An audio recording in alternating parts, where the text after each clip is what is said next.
J'ai beaucoup apprécié cette belle initiative de la part de la MIGEFCI. C'est une grande première depuis que nous sommes en fonction. Je souhaite que ces genres d'opérations perdues dans l'avenir et qu'on puisse aussi vraiment élargir à un plus grand nombre. Pour la région de San Pedro, je crois que c'est 900 personnes qui ont été retenues. On souhaiterait que cela puisse vraiment s'étendre à un plus grand nombre. Maintenant, après cette visite, la question qu'on se pose, c'est quelle est la suite des opérations? Est-ce qu'à travers ce qui s'est passé, on peut avoir accès automatiquement au traitement? Ou alors, il y aura encore des ordonnances qui vont venir? Vraiment, la question reste posée.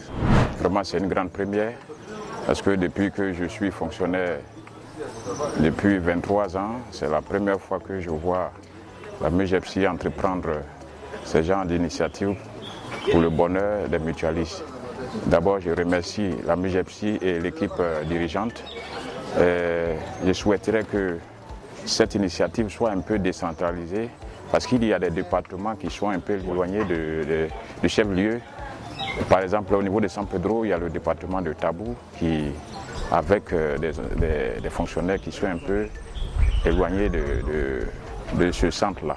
Actuellement, il y a tellement de maladies. Donc, faire un bilan de santé, je pense que c'est vraiment mieux pour les fonctionnaires de l'État de Côte d'Ivoire qu'ils soient mieux suivis et en bonne santé. À cette édition, on voit qu'on a fait bilan de sang, on a fait prise d'urine.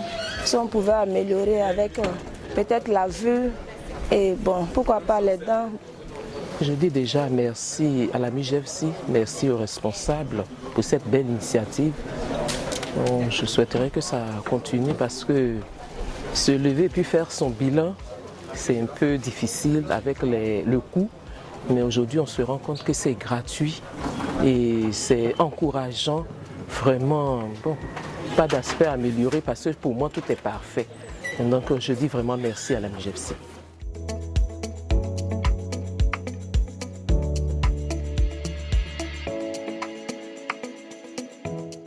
La politique mise en place par le conseil d'administration pour son implantation en région, nous sommes censés donc faire le relais et c'est ce que nous faisons au quotidien avec l'approche des mutualistes dans les services, dans les départements, dans les régions, nous le faisons au quotidien. Aujourd'hui, nous sommes à une phase décisive parce que dans la vision du conseil d'administration, il est question d'anticiper sur les maux dont souffrent les mutualistes. Et pour ce faire, un dépistage gratuit a été initié par le conseil d'administration. C'est une grande première et pour nous, il fallait faire de la sensibilisation. Nous étions donc à un quota de près de 700, mais avec l'engouement qu'il y a eu autour de cette opération, ici à San Pedro et dans les alentours de San Pedro, nous avons plaidé pour que le conseil puisse nous permettre d'étendre la liste jusqu'à 900. Aujourd'hui, nous sommes au-delà de 900 personnes et de plus en plus les mutualistes arrivent pour vouloir participer à l'opération.